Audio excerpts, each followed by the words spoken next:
Hello everyone, so this is Aman Sharma. हम आपका first topic लेने जा रहे हैं जिसका नाम है वेक्टर्स। तो आप सभी जानते हैं एक फिजिक्स का टॉपिक है, लेकिन इन्होंने मैथ में इंट्रोड्यूस किया हुआ J K S S B account assistant के सिलेबस में। तो स्टार्ट कैसे करते हैं भाई, आपको पता ही फिजिक्स की टर्म है बेसिकली। तो वेक्टर्स होता क्या है? Vectors is basically defined as, जब हम किसी भी वर्ड के ऊपर इन एरोस का यूज़ करते हैं, ठीक है, तो उसे हम वेक्टर की फॉर्म में बोलते हैं। बेसिकली होता क्या है ये? वेक्टर्स होता है आपका magnitude and direction. This term is defined as direction donated by this cap on the head. Okay, so vectors क्या बोलते हैं बेसिकली कि भाई वो टर्म जिसका मैग्नीट्यूड हो प्लस डायरेक्शन हो, तो हम उस टर्म को इंट्रोड्यूस करवाते हैं वेक्टर के नाम से। अब वेक्टर क्वांटिटीज़ को समझने के लिए सबसे बेस्ट वे क्या है? देखिए, फॉर एग्जांपल मैं मान लेता हूँ कि ये आपका जम्मू है, ठीक है, ये आपका जम्मू है और हमें उधमपुर की तरफ जाना है। तो उधमपुर फॉर एग्जांपल यहाँ पे जम्मू के इस साइड पे क्या है? उधमपुर है। तो जाने का रास्ता किस तरीके से? इस तरीके से रास्ता है उधमपुर जाने का। तो मुझसे अगर कोई पूछेगा यहाँ पे खड़े हुए कि भाई उधमपुर कहाँ पे है, फॉर एग्जाम्पल मैं यहाँ पे खड़ा हूँ जम्मू में, तो मुझसे कोई पूछेगा उधमपुर कहाँ पे, तो मैं उसको एरो करके दिखाऊंगा, भाई ये देखो, अपने एक हाथ से बताऊंगा भाई इस तरफ चले जाओ तो उधमपुर आ जाएगा। तो मैं कैसे डिफाइन कर रहा हूँ? बेसिकली उस बंदे को मैं डिफाइन कर रहा हूँ कि भाई आप इस डायरेक्शन में निकल जाओ, ठीक है, और यहाँ से इस डायरेक्शन की तरफ पे आपको क्या मिल जाएगा? उधमपुर का रास्ता मिल जाएगा। लेकिन उस बंदे को तो बेसिकली अपना एक्चुअल पाथ फॉलो करना पड़ेगा ना, ये वाला। वो बंदा तो एक्चुअल पाथ फॉलो करके जाएगा यहाँ को। तो जब हम इस चीज़ को डिफाइन करते हैं, this actual path is known as distance. But on the same way, जैसे मैंने सामने वाले बंदे को बताया था कि भाई यहाँ से यहाँ को चले जाओ, ठीक है, तो आपका क्या आ जाएगा? उधमपुर आ जाएगा। तो उस केस में जब हम किसी बंदे को शॉर्टेस्ट डिस्टेंस डिफाइन करते हैं, तो इसको हम बोलते हैं भाई displacement. This is called as, wait a second, this is called as displacement. ये शॉर्टेज डिस्टेंस होती है, इसको क्या बोला जाता है? आपका डिस्प्लेसमेंट बोला जाता है। सो जैसे ही डिस्प्लेसमेंट बात आती है, तो डिस्प्लेसमेंट की बात में हम सीधा सीधा डिफाइन कर लेना चाहिए हमें वो डिस्टेंस जिसके साथ हम डायरेक्शन का यूज़ कर रहे हैं। तो वो डिफाइन होती है आपकी displacement plus this is known as the vector quantity. तो आपकी सबसे पहली वेक्टर क्वांटिटी जो इसके अंदर आती है वो आती है डिस्प्लेसमेंट। वहीं अगर हम डिस्प्लेसमेंट को चेंज कर रहे हैं with respect to time, change of displacement with respect to time is called as what? Is called as velocity. So velocity is also a vector quantity. You can easily understand what is a vector quantity. Vector quantity is defined as the term which is having magnitude. Magnitude is that term which is having a quantity. Quantity is defined as, जैसे उधमपुर जा रहे हैं तो भाई हमें पता है जम्मू से 62 किलोमीटर्स है। This 62 kilometres is known as magnitude and the next is direction. और साथ में जब हम डायरेक्शन का यूज़ करते हैं, ठीक है, अब डायरेक्शन कैसे? 62 किलोमीटर कहाँ पे? जम्मू के अगर आप नॉर्थ में जाते हैं, ठीक है, तो आपका क्या आता है? उधमपुर आता है। जो 62 kilometre north is known as displacement and it is also known as the vector quantity.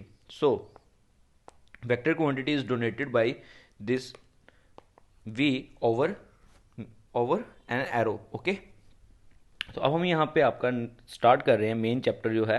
इस पे आपको न्यूमेरिकल बेस्ड क्वेश्चन आने वाले हैं, काफ़ी सारे न्यूमेरिकल बेस्ड क्वेश्चन आएंगे। फॉर एग्जांपल मैं आपके लिए एक छोटा सा क्वेश्चन ले लेता हूँ, जैसे कि ये एक रोड है, ठीक है, एक आदमी है वो यहाँ पे खड़ा हुआ है, एक आदमी यहाँ पे खड़ा हुआ है, लेट दिस पॉइंट बी ए, ठीक है, यहाँ से ये आदमी बी की तरफ जाएगा हेयर, एंड देन सी पे जाएगा, एंड देन अपनी फाइनल डेस्टिनेशन जो कि डी है वहाँ पे पहुँच जाएगा। तो हमसे क्वेश्चन कैसे किस तरीके से आ सकता है आपका, हमसे क्वेश्चन आ सकता है कि बताइए, जैसे मैं आपको गिवन कर देता हूँ यहाँ से कि ये अपना 5 किलोमीटर है, ये हमारा 4 किलोमीटर है, ये अगेन हमारा क्या है 5 किलोमीटर। ठीक है, अब मैं क्वेश्चन थोड़ा ध्यान से आप देखते रहिए, क्वेश्चन किस तरीके से मैं पूछूंगा, क्या क्वेश्चन मैं पूछूंगा, थोड़ा ध्यान रखिएगा। ठीक है, तो फॉर एग्जाम्पल ए निकलता है, तो वो बी तक जाता है, एंड देयर आफ्टर क्या होता है कि वो वापस उसको ए के पास आना पड़ता है, कुछ सामान भूल जाता है। देन वो वापस से निकलता है और अपनी जर्नी कंप्लीट करता है, डी तक चले जाता है। तो आप बताइए भाई उसने डिस्टेंस क्या ट्रैवल की है, हमारे हमें उसकी डिस्टेंस बतानी है। ठीक है, सेम टाइम आप हमें बताइए उसकी डिस्प्लेसमेंट क्या है।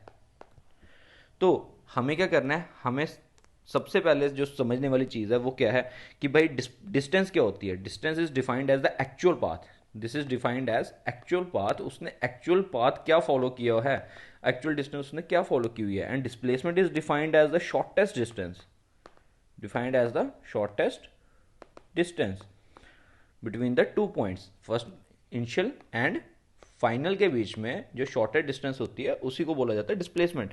तो सबसे पहले हम काम करते हैं, हम निकालते हैं भाई कि इस बंदे ने कितना पाथ फॉलो किया है। तो चलो एक्चुअल पाथ निकालते हैं।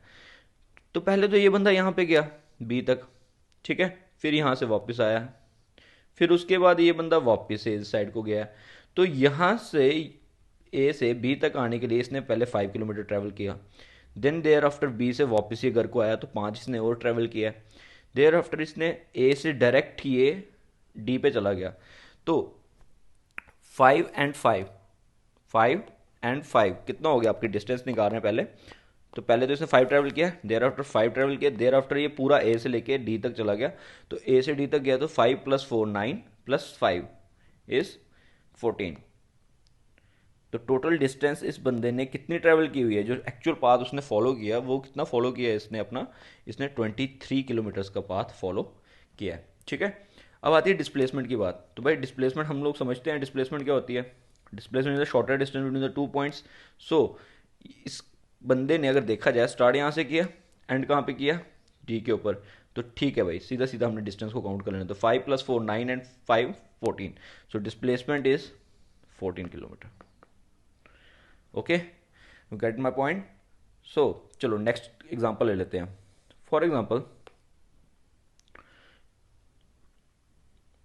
एक आदमी है, यहाँ पे उसका घर है, होम, ठीक है, एंड यहाँ पर उसकी फॉर एग्जांपल शॉप है, यहाँ तो बोलो ऑफिस है उस बंदे का, ठीक है। और ये एक सर्कुलर पाथ है, हम बोलते हैं कि भाई इस सर्कुलर पाथ का रेडियस है फॉर एग्जांपल 7 किलोमीटर। ओके, तो मुझसे क्या क्वेश्चन पूछा जाता है, मुझसे फॉर एग्जांपल क्वेश्चन पूछ लीजिए कि भाई सेम वे में आप इसकी डिस्टेंस बताओ और इसकी डिस्प्लेसमेंट बताओ। अब मैं एक बार क्वेश्चन प्रॉपरली आपको फिर से बता देता हूँ। एक आदमी है, वो क्या करता है, अर्ली मॉर्निंग 7 बजे या 8 बजे अपने घर से निकलता है, ठीक है, और अपने ऑफिस की तरफ आता है। देर आफ्टर क्या करता है, ऑफिस से सीधा अपने घर को वापस शाम के टाइम चले जाता है। तो ये मुझसे पूछता है कि भाई उस बंदे ने डिस्टेंस क्या ट्रैवल किया और उस बंदे ने डिस्प्लेसमेंट क्या किया है। तो सबसे पहले भाई हम देखेंगे कि भाई ऑफिस से ये बंदा कहाँ पे आया हुआ, सीधा अपना, सॉरी हाउस से कहाँ पे आया, अपना सीधा ऑफिस में आया है। तो पहले तो डिस्टेंस निकाल लेते हैं, इस बंदे ने डिस्टेंस कितनी ट्रैवल की होगी जब ये अपना हाउस से ऑफिस की तरफ गया होगा, ठीक है, उस समय इसने डिस्टेंस क्या ट्रैवल की होगी। तो प्लीज़ याद रखें कि ये जो सर्कमफ्रेंस है ये बेसिकली सर्कल का आउटर रेडियस, ये जो है आउटर वॉल है, ठीक है, इसको सर्कमफ्रेंस बोला जाता है। तो इसने इसकी वैल्यू होती क्या है, इसकी वैल्यू आपकी होती है 2πr, R is defined as radius, ठीक है। तो सबसे पहले हमारे से पूछा गया कि भाई इसकी यहाँ से ऑफिस से ये सॉरी हाउस टू ऑफिस जाना है इस बंदे ने। तो कैसे बताएंगे हम इसको डिफाइन करेंगे। सबसे पहले डिस्टेंस है, तो हमें पता है कि भाई इसने सिर्फ हाउस से ऑफिस गया हुआ है तो इसने 2πr ट्रैवल किया होगा। लेकिन 2πr तो तब होगा ना जब ये पूरा कंप्लीट सर्कल ट्रैवल करता, ठीक है, लेकिन तो पूरा कंप्लीट सर्कल तो ट्रैवल नहीं किया है, ठीक है। तो इस बंदे ने तो भाई आधा ही सर्कल ट्रैवल किया हुआ, अगर इसने आधा सर्कल ट्रैवल किया तो 2πr डिवाइडेड बाई 2। ओके, तो हमें 2 इंटू पाई की वैल्यू होती है 22/7 इंटू आर भी हमें पता है कितना है 7 divided by 2। 7 and 7 cancel, 44/2। 44/2 is equal to 22 kilometre. तो इस बंदे ने कितनी डिस्टेंस ट्रैवल की है, इसने अपने हाउस से ऑफिस तक की डिस्टेंस जो ट्रैवल की है दैट इज 22 किलोमीटर। वहीं अगर मुझसे क्वेश्चन पूछा जाए कि भाई इस बंदे ने डिस्प्लेसमेंट क्या ट्रैवल किया अपना, अपने हाउस से अपने ऑफिस आने पे डिस्प्लेसमेंट का ट्रैवल किया हुआ है, तो मैं क्या करूंगा भाई, सीधे सीधे देखो, यही डिस्टेंस देखनी है सीधी सीधी, shorter distance between the 2 points होती है। तो ये 7 है तो भाई ये भी 7 ही होगा। ठीक है, तो डिस्प्लेसमेंट कितना हुआ इसका, डिस्प्लेसमेंट हुआ 14 किलोमीटर। ठीक है, फॉर एग्जाम्पल मुझसे क्वेश्चन चेंज करके पूछ ले, क्वेश्चन मुझसे पूछे कि इसको आप सेम बताओ, मेरे को डिस्टेंस निकाल के दो, लेकिन डिस्टेंस निकाल के दोगे आप मुझे, सुबह निकला हाउस से ऑफिस गया और ऑफिस से वापस हाउस पे आ गया, तो बताओ मुझे डिस्टेंस क्या होगी। तो भाई अब की बार क्या, पूरा सर्कमफ्रेंस इसने ट्रैवल किया हुआ है, तो अब की बार क्या होगा 2πr। ठीक है, 2πr, so 2 into 22/7 multiply by R की वैल्यू कितनी हो जाएगी आपकी, आर की वैल्यू 7 है। ठीक है, तो मैं इसको कैंसिल आउट करता हूँ, तो टोटल कितना हो गया आपका 44 किलोमीटर। तो इस बंदे ने पूरी जर्नी में अपना जो ट्रैवल किया है वो कितना किया हुआ है इसने, 44 किलोमीटर। सुबह घर से निकला है और शाम को घर पे आया, तो इसने टोटल ट्रैवल कितना किया हुआ है 44 किलोमीटर का। लेकिन वहीं अगर मेरे से क्वेश्चन आता है कि भाई डिस्प्लेसमेंट इस बंदे ने क्या ट्रैवल किया होगा, आप बताओ मुझे कि इसने डिस्प्लेसमेंट क्या ट्रैवल किया होगा। तो डिस्प्लेसमेंट के लिए सिंपल सी बात है, shorter distance between the 2 points, तो भाई घर से निकला और घर पे वापस आ गया, है ना, घर से निकला है और घर पे वापस आ चुका है, तो सिंपल सी बात है कि उस बंदे ने ट्रैवलिंग तो जीरो हुई उसकी। अगर शॉर्टर डिस्टेंस देखी जाए तो घर से निकला और घर पे वापस आ गया, तो भाई डिस्प्लेसमेंट क्या होगा 0 किलोमीटर। आई होप कि आप सब लोगों को ये कंसेप्ट समझ आ चुका होगा कि इसके बेसिस पे क्वेश्चन किस तरीके से बना सकते हैं। अगर आपको डिस्टेंस और डिस्प्लेसमेंट के रिस्पेक्ट में वेक्टर का क्वेश्चन पूछना होगा तो वो किस तरीके से आपको पूछ सकते हैं। आपको पता है ये न्यूली इंट्रोड्यूस टॉपिक है, तो भाई क्वेश्चन तो काफ़ी सारे बनते हैं इसमें।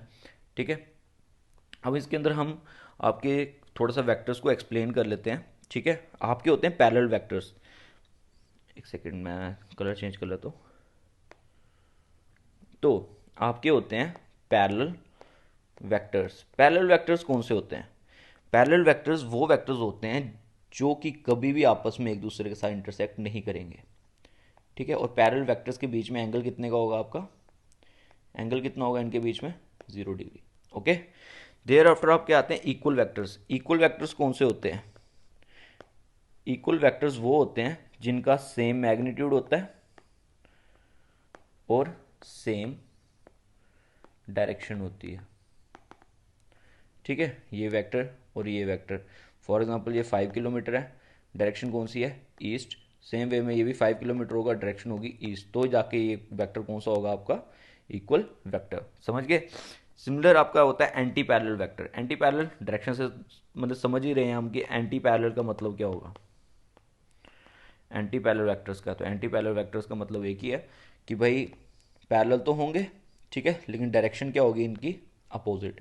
ठीक है, एंगल इनके बीच में भी क्या होगा आपका 0 होगा, या फिर इसको आप अपोजिट डायरेक्शन वेक्टर बोल लो। ठीक है, अब इसके बाद आपका आता है कोइंशियल वेक्टर्स। कोइंशियल वेक्टर्स, कोइंशियल, को का मतलब क्या हुआ दो, जो कि को का मतलब होता क्या है, को का बेसिकली मतलब होता है कॉमन। ठीक है ना, तो जिन दो वेक्टर्स का कॉमन पॉइंट हो एक, ठीक है, ये वेक्टर ए है ये वेक्टर बी है, अगर इन दोनों का एक कॉमन पॉइंट है तो इसको क्या बोला जाएगा आपका कोइंशियल वेक्टर्स। ठीक है, सिमिलर वे में आपका आता है कोप्लेनर वेक्टर्स। प्लेन आप समझते हैं, प्लेन्स क्या होते हैं, ये मेरा एक्स एक्सिस मान लेता हूँ, ये वाई मान लेता हूँ, ये जेड एक्सिस मान लेता हूँ। ठीक है, तो अगर मैंने यहाँ पे कोई वेक्टर लिया हुआ है अपना, यहाँ पे दूसरा वेक्टर मैं ले लेता हूँ बी।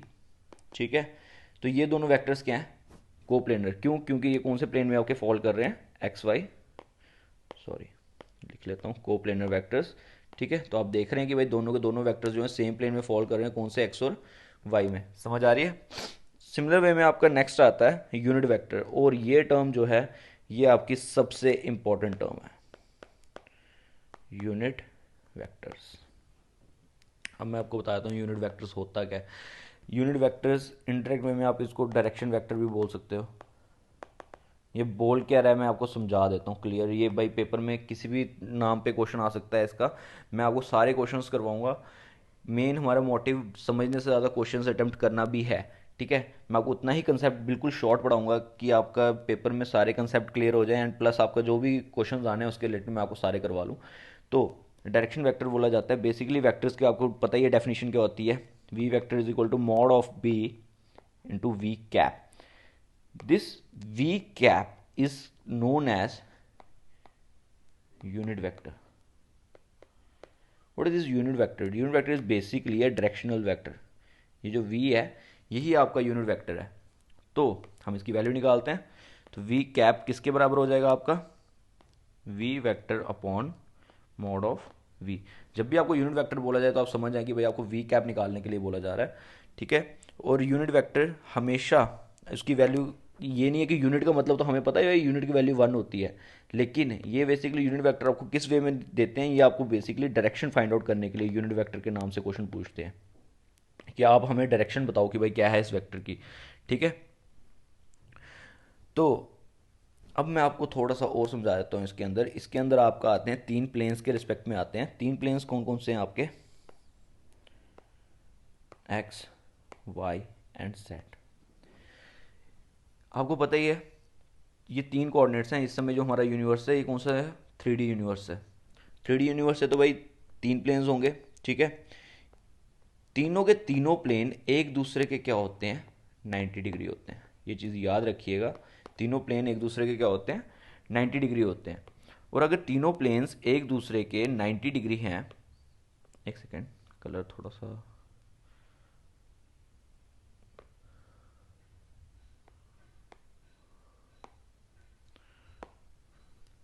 तो हम लोगों को पता है भाई कि हमारे वेक्टर्स निकालने हैं, तो भाई तीनों प्लेन के एग्जिस्ट में ही कर सकते हैं, या तो एक्स में या तो वाई में या फिर जेड में, ठीक है।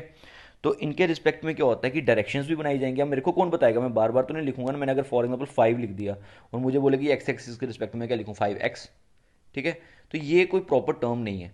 तो इसको डिफाइन करने के लिए इन्होंने क्या किया, एक्स को ना एक इन्होंने टर्म के साथ डोनेट कर दिया, एक्स वाई और जेड को इन लोगों ने टर्म्स के साथ डोनेट कर दिया, जिन्होंने सिर्फ और सिर्फ डायरेक्शंस को डिफाइन किया। और एक्स के रिस्पेक्ट में जो डायरेक्शन दी गई वो थी आई कैप, वाई के रिस्पेक्ट में जो डायरेक्शन दी गई वो जे कैप, और जेड के रिस्पेक्ट में जो डायरेक्शन दी गई के कैप। अगर मुझसे कोई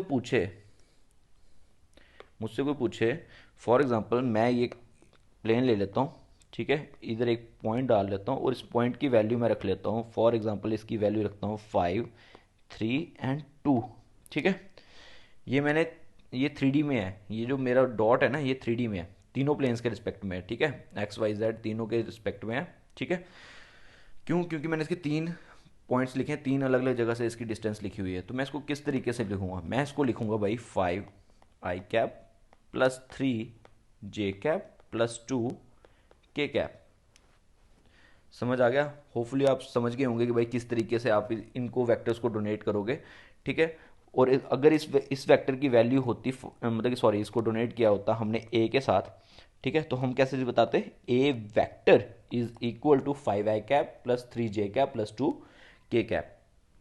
तो थैंक यू एवरीवन। अभी फ़िलहाल के लिए आज मैं इतना ही समझा रहा हूँ आपको, क्योंकि कल से आप लोगों के मैं मेन जो न्यूमेरिकल्स हैं इसके बेसिस पे वो स्टार्ट करेंगे, ठीक है। और स्टे ट्यून, रेगुलर रहें, क्योंकि अब हम जितना भी कोर्स है वो सारा का सारा आपको टोटली फ्री अपने YouTube channel crack my exam पे पढ़ाने वाले हैं। So thank you everyone.